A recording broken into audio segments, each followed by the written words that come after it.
tungekuwa tumeweka katiba wakati huo. Tunamlewa.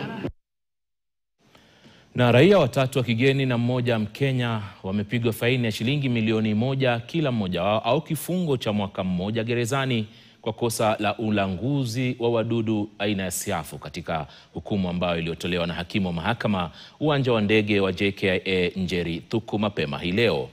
Lonoy David na mwenzake Sepe Lojeski, raia wa Ubelgiji, Du Hung Nguyen ambaye ni raia wa Vietnam, pamoja na Mkenya Dennis Ng'ang'a walikubali kosa hilo mwezi Aprili 15.